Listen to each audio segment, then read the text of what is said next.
Paz es una de las profesoras que la mayoría de los estudiantes de Teleco recordamos, no únicamente por las asignaturas de matemáticas que nos daba, sino por su energía al explicar y por su pasión. Esta energía no únicamente la ha llevado a que muchos aprobáramos cálculo, sino también a especializarse en criptografía y fundar una ingeniera en cada escuela, un proyecto en que las ingenieras van a escuelas para romper estereotipos.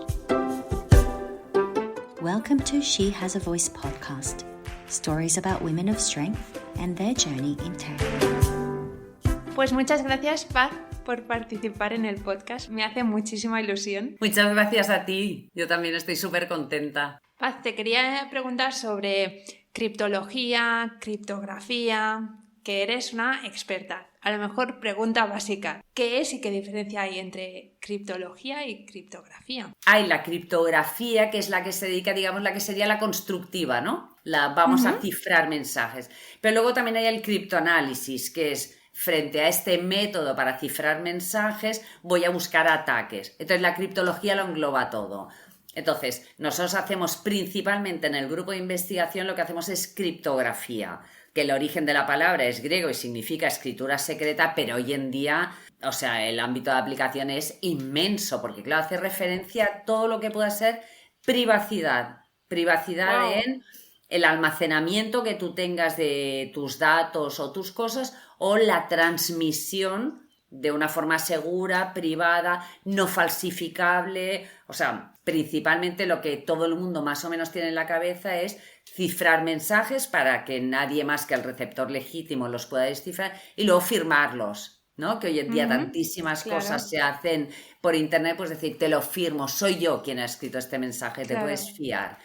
Entonces nosotros trabajamos en esto y últimamente lo que más trabajamos es en lo que se denomina la criptografía post-cuántica. Claro, la criptografía tiene su base en problemas matemáticos. Dices, como te decía, tú coges un mensaje en claro que puede ser hola Eli y entonces cifro el mensaje. Nadie más tiene que poder descifrar. ¿Eso qué significa? Que como lo hacemos con un modelo matemático, la función de cifrar ha de ser fácil, pero la inversa ha de ser difícil. O sea, todo el mundo puede escribir hola Eli, pero solamente tú tienes alguna herramienta para poder descifrar. Entonces eso ha de ser una función difícil. ¿Qué se hace? Se busca en matemáticas problemas difíciles. ¿Pero qué quiere decir que un problema sea difícil? Eso es lo que te decía antes de cómo funcionan las matemáticas, ¿no? Pongámosles rigor. Tú en la calle puedes decir, uy, qué difícil es esto. Ya, ¿qué significa que sea difícil? Concretemos, dame una definición. Pues eso, que no existe ningún algoritmo, que en un tiempo razonable. ¿Qué significa razonable? Polinómico. Otra pregunta. ¿Sabes?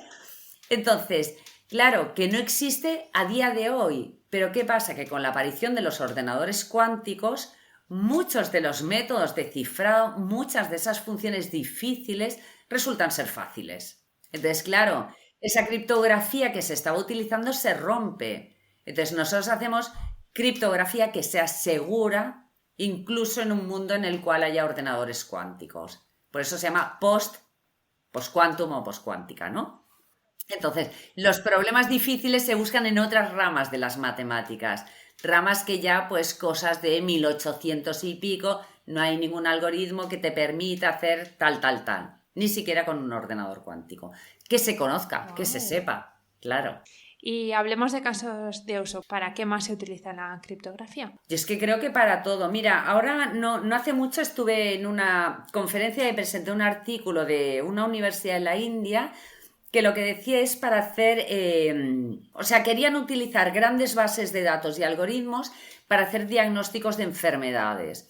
Entonces decía, bueno, se trata de sustituir lo que hace el médico, digamos, la parte médica que se puede como algoritmizar, que es, pues todos estos síntomas, en base a mi experiencia, yo creo que conducen a concluir que tú tienes o vas a desarrollar esta enfermedad. Entonces, si tú esto generas un fichero en el cual tienes una gran base de datos, y por gran base de datos quiero decir 1.000 millones de personas, que vayas poniendo todos los síntomas, que también puedes tener síntomas, bueno, son columnas de una tabla Excel, pues todas las que quieras, todos los síntomas que se te ocurran, ¿no? Y luego vas poniendo un 1 si esa persona tiene el síntoma y un 0 si no la tiene. Y luego pones las enfermedades, lo mismo, un 1 y un 0. Entonces se trata de ver si hay relaciones entre estas cosas. Claro, cuanto más grande sea la base de datos, mucho mejor. Pero ¿qué pasa? Son datos confidenciales. Por la ley de protección de datos, la información sobre un paciente, es decir, los hospitales o los centros de salud, no pueden poner en común esa información. Entonces, todo eso se puede hacer utilizando criptografía y además un tipo especial de criptografía, que es una criptografía que tú puedas operar los mensajes cifrados. Entonces, para ese tipo de cosas, muchas cosas de medicina, por supuesto, porque son datos confidenciales, luego todo lo que es la firma, para eso se usa muchísimo todo lo que son transacciones bancarias, tomas de decisiones en cosas, de decir, ¿quién puede tomar decisión? Pues se usa lo que se denomina esquemas para compartir secretos. La toma de decisión es en base a una clave y esa clave no la posee nadie. Pues yo qué sé, el botón rojo, ¿no? No puede ser una sola persona que tenga ese poder.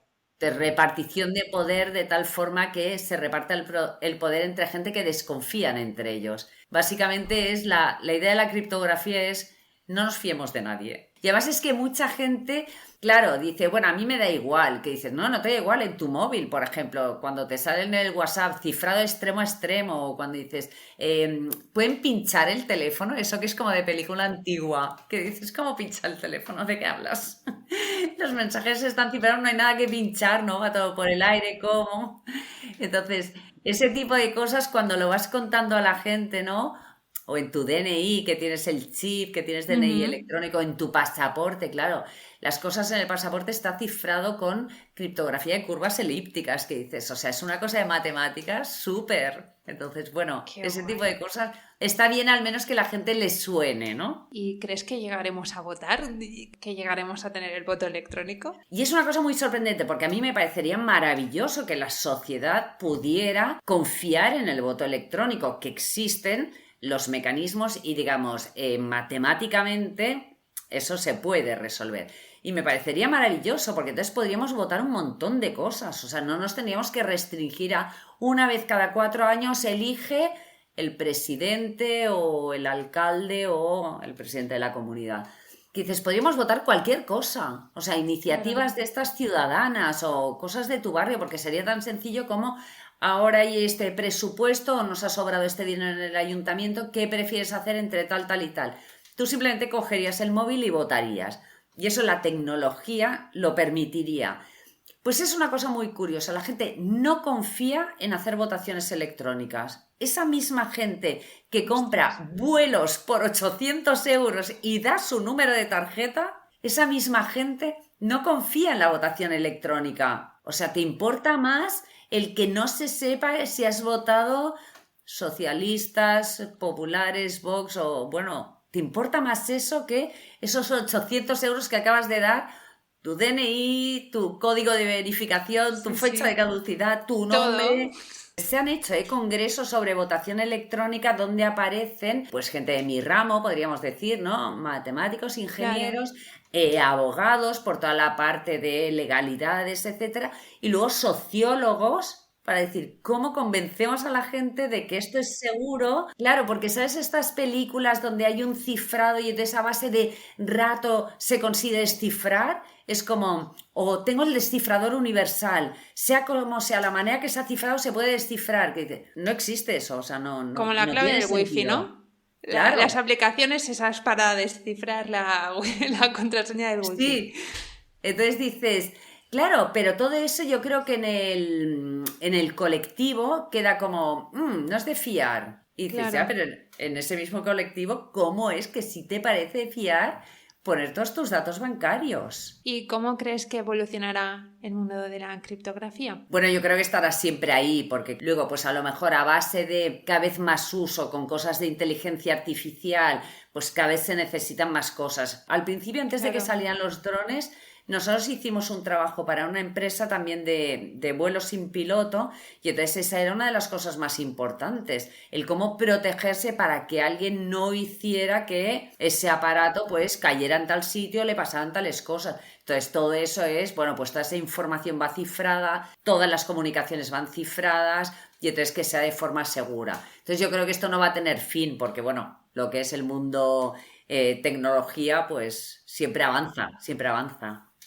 Y que es algo que ya viene de mucho tiempo, ¿no? Que parece que ahora es Sí, algo nuevo. o sea, la criptografía, por ejemplo, desde el origen de los tiempos está la criptografía, porque dices, yo a veces que doy charlas empiezo así diciendo, desde que surge la necesidad de comunicarse de forma secreta. Paz, estudiaste ciencias exactas en la UB y después hiciste el doctorado en informática. ¿Siempre tuviste claro lo que querías hacer? A ver, tengo que hacer una precisión, o sea, yo soy A doctora ver, en informática, pero de informática no tengo ni idea. Lo que pasa es que yo, cuando acabé la carrera en la central, yo empecé a trabajar en la Politécnica. Y entonces allí conocí al profesor Fiol, que estaba haciendo cosas de teoría de grafos. Entonces yo acabé la carrera en la central, me fui a la Autónoma a hacer una tesina, que es como lo que ahora sería el trabajo fin de carrera, y entonces ya empecé a ver las cosas que hacían ellos de teoría de grafos. Y me resultó interesantísimo ver matemáticas aplicadas, porque yo siempre había hecho matemática pura, teórica. Entonces hice la tesis en Telecos con este profesor. Yo normalmente digo licenciada en matemáticas y doctora. En cuanto a tu pregunta, sí. O sea, desde pequeña he tenido la gran suerte que desde pequeña me ha apasionado el mundo de las matemáticas. O sea, desde bien pequeña era, bueno, las matemáticas esas de la primaria, que luego lo que le pasa a mucha gente es que, bueno, las matemáticas se le dan bien en la secundaria, en el bachillerato, y cuando entran en la carrera se decepcionan. A mí realmente no me decepcionó, o sea, me resultó muy difícil, no me resultó tan sencillo como todas las primeras matemáticas que había ido conociendo, pero sí, me gustaron y sigue siendo a día de hoy, sigue siendo mi pasión. ¿y tu pasión por la criptografía? ¿De dónde viene?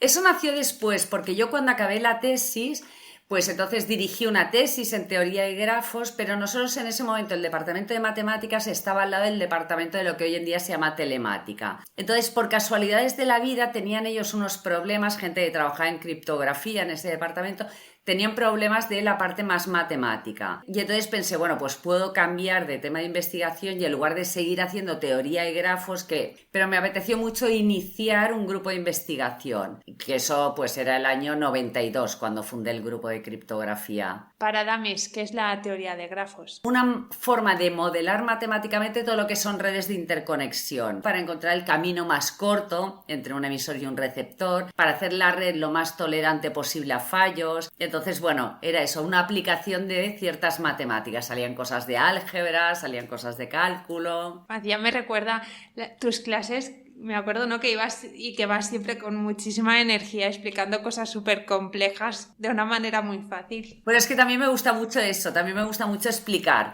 O sea, el poder comunicar, el intentar, o sea, el hacer el esfuerzo de algo que sabes que es difícil, cómo poderlo explicar, cómo poder poner en palabras para que el mayor número de gente lo comprenda y no solo lo comprenda, sino transmitir esa pasión, transmitir el decir, bueno, tú sabes que yo doy clase en ingeniería de telecomunicación, no necesariamente a los futuros ingenieros de telecomunicación les gustan las matemáticas, pero el decir, sí, te lo voy a explicar de tal forma que vas a ver que es apasionante y que te resuelve mucha cosa y que te ayuda mucho y que es un lenguaje que te tiene que llegar a resultar cómodo, tiene que llegar un momento, claro, los alumnos me miran como diciendo, no, imposible, eso que me estás contando a mí no me va a pasar. ¿Por qué las matemáticas es el lenguaje universal de la ciencia, de la ingeniería? Sí, hay las dos cosas, dicen que es el lenguaje del universo, ¿no? Que ya lo decía Galileo, pero yo creo que es el lenguaje universal de todo lo que sea ciencia o ingeniería por el rigor que tiene. La disciplina, yo creo que una cosa fundamental es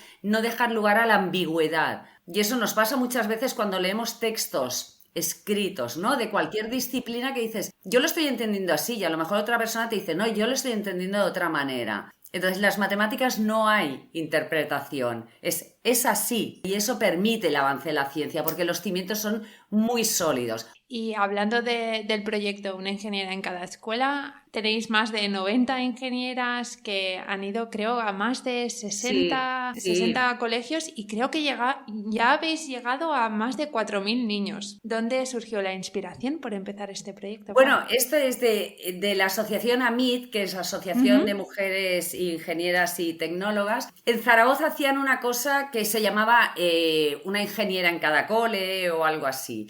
Y entonces yo les pregunté en qué consistía y me gustó muchísimo la idea, porque yo cuando empecé de responsable de igualdad en la Escuela de Telecomunicaciones, ya era el momento en el cual se decía que si se hacían actividades a nivel de secundaria o de bachillerato ya se llegaba tarde. Y entonces pensé, pues eso es muy interesante y era muy fácil de gestionar. Nosotros es tan sencillo como decirle a un maestro, ¿me dejas tu clase 1 hora a lo largo de todo el curso? Y por otra parte, tú a la ingeniera lo que le pides es eso, ¿tienes 1 hora a lo largo de todo el curso para explicar qué haces? Porque muchas veces yo creo que gran parte de que no se elija como estudio la ingeniería, y más específicamente telecomunicaciones, es porque la gente no sabe a qué os dedicáis los y las ingenieros de telecomunicación. Entonces, claro, cuando va una chica que trabaja en un centro de psiquiatría utilizando cosas de redes neuronales, otra que trabaja en un hospital haciendo cosas para intervenciones en el feto dentro de la madre, otra que está instalando conexiones inalámbricas en la Antártida. Claro, la gente se queda como... ¡Wow! No sabía que esto lo hacían en telecomunicaciones. ¿Verdad? Porque muchas veces cuando se habla de la tecnología, la gente se llena la boca con los aspectos negativos. ¿Sabes? Es como ahora con la inteligencia artificial, con el chat GPT. Bueno, pues te lo hace todo, te hace todos los trabajos. Pues entonces ya la gente no aprende nada. ¿Pero dónde vas? ¿Dónde vas? O sea, no.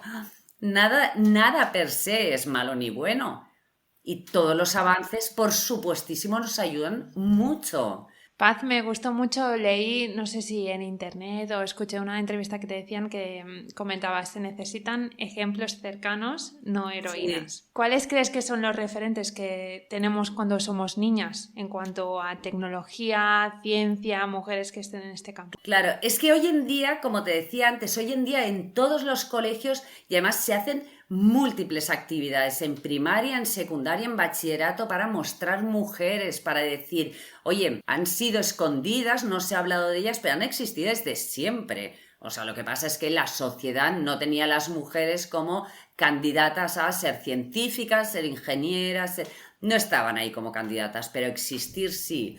Entonces, ¿qué pasa? Que cuando se ponen referentes, las referentes son aquellas que, a pesar de todo, consiguieron salir. Que dices, claro, eso no es un referente. Yo siempre digo, cuando te hablan de las científicas, pues por ejemplo en ingeniería de telecomunicación, la Hedy Lamarr, guapísima, actriz, con una situación en una lucha contra los nazis. Claro, ¿quién teniendo 10, 11 años piensa, guau, yo quiero ser Hedy Lamarr?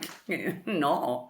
O Marie Curie. Eso por una parte. Y por otra parte ya es que incluso me empieza a molestar lo que es la palabra referente, que dices, no, o sea, es una persona normal y corriente que viene a contarte lo que hace. Y esto a ti te empapa de decir, pues eso. Y eso lo que hace es normalizar. Yo, por ejemplo, digo, o sea, el hecho de estudiar una ingeniería de telecomunicación, muchas niñas se tiran para atrás, muchas, porque dicen, buah, es que yo no soy buena, yo no soy exageradamente inteligente, que dices...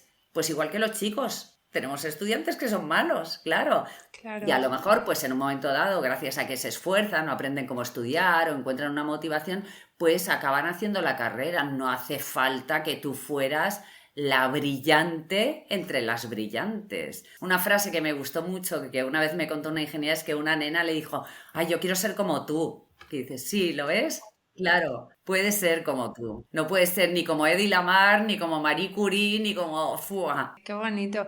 Y Paz, nos has contado un poco cómo funciona la iniciativa, ¿no? Pero entonces va una ingeniera, va a la escuela y ¿qué les cuenta a los niños y a las niñas? Es muy variado. O sea, ya te digo, pues por ejemplo, la que hizo la conexión wifi en uno de los buques de la Antártida, pues les enseñó, les estuvo explicando y entonces les dijo, vamos a ver si nos podemos conectar ahora, y se conectaron con el buque, o sea, allí en medio de la clase. O por ejemplo, la que hace las cosas de los fetos, o por ejemplo esa que te digo que trabaja haciendo una tesis doctoral en psiquiatría en el Hospital del Mar. Pues esa les cuenta, ella quería ser médico y ella empezó haciendo la carrera de medicina porque quería ser psiquiatra. Entonces, cuando llevaba 1 año haciendo medicina, se dio cuenta que no servía para esto y a ella le gustaban las matemáticas. Por azar más o menos, mirando matemáticas, pero que se pudieran aplicar a algo, hizo ingeniería de telecomunicaciones. Y al cabo de los años empezó a hacer una tesis doctoral con un grupo dentro de telecomunicaciones que trabajan con gente de psiquiatría del Hospital del Mar. ¿Por qué habéis decidido hacer esta iniciativa para niños y niñas y no únicamente niñas? Sí, porque yo creo que es una cosa que beneficia a todo el mundo. O sea, yo puestos a romper estereotipos, yo no sé si, por ejemplo, en una sociedad igualitaria desde bebés, las mujeres aportan cosas diferentes a los hombres. ¿Sabes? Hay gente que dice, está bien porque en un equipo de trabajo pues es necesario que haya unas mujeres porque las mujeres son más... ¿Ese son más? Pues no lo sé. Yo no sé si educados en la igualdad... somos más empáticas. ¿Por qué no van a ser empáticos los hombres? No. Entonces, bueno, partamos de esa base, pero en cualquier cosa yo creo que tiene que ser normal, para las chicas y para los chicos tiene que ser normal, que tú cuando la niña que esté sentada a tu lado diga, pues yo quiero ser ingeniera de telecomunicaciones, pues tú reacciones y te sientas exactamente igual que cuando lo dice el niño que tienes al otro lado. Y la normalidad pasa porque los niños también lo vean normal. Una de las cosas que leí una vez y me gustó mucho es, hay gente que mira en Google cómo detectar si tu hijo tiene altas capacidades. Ya sabes que esa es una de las frases que hoy en día está muy en boga, ¿no? Tenemos altas capacidades. Una exageración de este tipo. El 80% de la gente que hace consultas para saber si su hijo tiene altas capacidades son padres y o madres de varones. Sigue siendo así. ¡Ostras! Sigue siendo así. Que dices, claro, o sea, y es verdad, y si tú hablas con gente que tenga niños pequeños y rascas un poco, detectas ese tipo de cosas, que dices, claro, faltan años, faltan años. Yo por eso digo, vamos poniendo nuestros granitos de arena, pero bueno, no caen en saco roto porque queda mucho trabajo por hacer. Y sobre todo en diferentes ámbitos, porque claro, tú dices, bueno, con la gente que yo me relaciono, claro, pero empecemos a mirar qué sesgo tiene la gente con la cual tú te relacionas, es decir, cuál es su nivel intelectual, cultural, socioeconómico. Es muy pequeño el sitio donde tú te mueves para que tú a partir de ahí digas, bueno, mi experiencia me dice, ya, pero tu experiencia es muy pequeña, la gente con la que te relacionas es muy pequeña. Entonces, bueno, hay que intentar cubrir mucho sitio, porque estamos hablando de mujeres, ahora todo lo que te voy diciendo desde una clase que diríamos media, pero por ejemplo, todos esos colegios donde van las ingenieras que son en barrios más desfavorecidos, allí sí que se nota muchísimo la diferencia. ¡Ostras! Muchísimo. O sea, bueno, y colegios donde hay mucha inmigración, por ejemplo, ya es como una cosa de decir, bueno, a veces nos ha pasado en colegios donde pues la maestra te ha dicho, mira, la mejor en matemáticas es esta chica que es pakistaní, pero bueno, es dificilísimo porque ya están acordando cuál será el matrimonio, entonces dicen, y es buenísima en matemáticas. ¿Y tenéis resultados después de estos 4 años? No, la verdad es que no. O sea, claro, no les hemos hecho luego el seguimiento y cosas de estas. Yo, por ejemplo, he preguntado para otras cosas que sí se hacen, otras iniciativas, pero no se ha hecho como seguimiento. Es que es como algo difícil de valorar. Claro. ¿Cómo se puede colaborar con una ingeniera en cada escuela? Pues nada, simplemente enviándome un correo electrónico y diciendo, yo soy una de esas que quiero contar alguna cosa o quiero participar. Y ya buscamos una escuela y ya... Qué guay, ya se participa. Bueno, Sí, lo pondremos en la descripción para que no se pierda perfecto. ningún lado. Qué guay, Perfecto. Paz. Felicidades por el proyecto, es súper guay. Muchísimas gracias, sí, es muy chulo. Paz, ¿por qué decidiste dedicarte a la docencia? Antes nos decías, ¿no? Que una cosa por otra, pum, pum, pum. Realmente también te digo que desde pequeña me gustan las matemáticas, pero desde pequeña me gustaba lo de dar clase. O sea, eso de la pizarra, la tiza. Y por otra parte me parece un lujo estar siempre con tantísima gente de 18, 20, 20 y pico cuando son los estudiantes de doctorado. Me parece muy enriquecedor, me parece muy fresco, muy bueno y sí. O sea, yo soy todo lo contrario. En lugar de decir la gente joven que es, no, yo soy todo lo contrario. O sea, a mí me encanta la gente joven. O sea, me gusta muchísimo. Me parece esa frescura, esa manera de ver las cosas, me gusta mucho y me parece un lujo compartir mi vida y mi cotidianidad, siempre con gente de la misma edad. O sea, yo me voy haciendo mayor, pero ellos siempre tienen la misma edad. Y Paz, ¿por qué crees que eres una de las profes preferidas? Porque al final, cuando acabas la uni, que te dan, ¿no?, la foto con todos tus compañeros y tienes que seleccionar profes, tú siempre estás ahí. Yo siempre digo lo mismo. Yo creo que soy, o sea, tan querida porque yo quiero mucho. A mí me gusta lo que explico y me gusta explicar. Entonces, claro, el que está delante todo eso lo percibe y bueno, sobre todo eso, lo que digo, gente joven, cuando se siente querida, se siente como, a mí me importa que todos estén entendiendo lo que yo explico. Por eso, por ejemplo, soy tan estricta de yo no dejo que la gente hable en clase, no dejo que la gente esté con el móvil, no dejo que la gente salga y entre cuando le dé la gana, porque decir, claro, porque yo quiero que tú me entiendas, que tú me sigas. Entonces yo creo que eso pues hace esa sensación, ¿no? De decir, yo le importo a ella, pues ella también me va a importar a mí.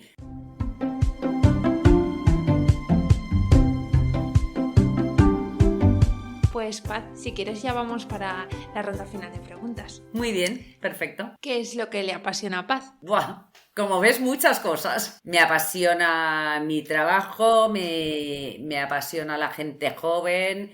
Luego ya, pues eso, como hobbies me apasiona la lectura.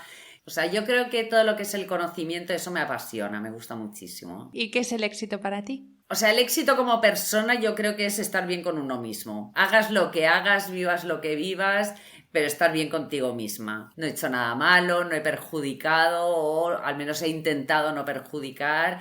¿Y un objetivo, algo que tengas, un reto a medio o largo plazo que quieras conseguir o que estés trabajando? O sea, me gustaría muchísimo, y esa es una cosa que tengo en la cabeza ya desde hace años, el poder incidir en la primaria en las matemáticas. Odio completamente esa frase de este niño, esta niña no sirve para las matemáticas. O sea, me parece que eso no existe a ese nivel de matemáticas de primaria, que es un juego.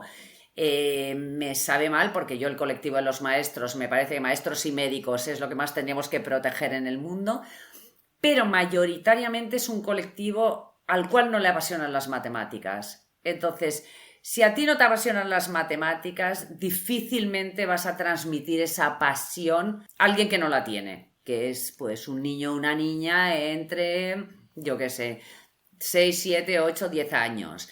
Entonces, me gustaría muchísimo poder ayudar en esto, es decir, es que todas las veces que lo he hecho, todas las veces que me han venido con, buah, es que le cuesta un montón cualquiera de esas pequeñas cositas de la primaria, ¿no? Y siempre, cuando lo he explicado, siempre ha sido como, guau, es que ahora pues ha pasado de tener un 2 en el examen a tener un 8. Que dices, simplemente era porque yo observaba que era, y porque se lo he contado diciendo, es que mira qué maravilla, o sea, esto es un juego. Y por otra parte, odio también esa separación ciencias-letras. La odio, porque es que perjudica tanto a todo el mundo. O sea, perjudica a los que les gustan las ciencias principalmente, pero las letras mucho, y perjudica a los que les gustan las letras, pero las ciencias mucho. Entonces, esa separación me parece nefasta. Y socialmente se hace tanto alarde del desconocimiento de las matemáticas que me pone enferma. O sea, eso no es que me apasione, esto es que me pone enferma. Bueno, y lo que nos ha pasado a todos los matemáticos, que vamos a una cena y divide tú, que eres matemática. A la gente no le da ninguna vergüenza decir que no sabe dividir por 5. O sea, no forma parte de la cultura. Y eso me da muchísima rabia. Yo sí creo que tiene que ser cultura. Tiene que ser cultura esas pequeñas matemáticas. Y tiene que ser cultura la forma de razonar, la forma de pensar. Yo lo digo muchas veces, ¿no? Si la gente pensara con lógica y con razón, o sea, a todos nos iría mucho mejor. Entonces me gustaría eso, poder hacer cosas en primaria para transmitir que todo el mundo vale para esas matemáticas y que no se pierda talento en cuanto a eso, porque es algo que ayuda a los niños a pensar. Se dediquen a lo que se dediquen. Pero esa forma de pensar, de razonar, la abstracción de los problemas, tus problemas de la vida. Que dices, haz una abstracción del problema, ponte fuera, analízalo, racionalízalo, busca soluciones. Una mujer que te inspire. ¡Buah! O sea, infinitas. Familiarmente te puedo decir hacia arriba mi madre y hacia abajo mis hijas. O sea, Muchísimo, muchísimo. Y te diría que todas las mujeres con las que me relaciono, o sea, mis alumnas también, yo que sé, mis amigas que he conocido del grupo de los que paseamos perros, cada una con su forma de ser diferente. Me gusta muchísimo el pensar, bueno, somos diferentes y de esta aprendo esto, de esta aprendo lo otro, o sea... Y eso sí que es una cosa que, mira, dentro de todas las cosas como malas que se nos han ido achacando a las mujeres, ese poder de charlar de cualquier cosa, el comentar cualquier cosa, el hablar de cualquier cosa. Y a lo mejor es una pregunta más personal, pero ¿cómo has educado a 2 hijas desde la perspectiva como científica? Pues mira... O sea, sobre todo, yo creo que lo que te decía antes, o sea, eso que te contaba de razonar, cuando tienes un problema, ser capaz de hacer la abstracción del problema, de analizar las posibilidades, de escribirlo, para decir, no dejes que te aturda dentro de tu cabeza. Y yo creo que las dos son muy científicas en su forma de pensar, de razonar, de analizar. Y Paz, última pregunta, ¿qué consejo le darías a Paz de cuando era pequeña? Ni idea, la verdad, no soy buena dando consejos, no, ni a mí misma. No creo. No darías ningún consejo. Bueno, no. Es una opción. No, tengo demasiados depende, pues no sé, depende, ¿sabes? Salvo en cosas así concretas como de estudio y cosas de estas. Pues muchísimas gracias, Paz. Muchas gracias a ti, Eli. Ha sido un placer, un gusto. Igualmente.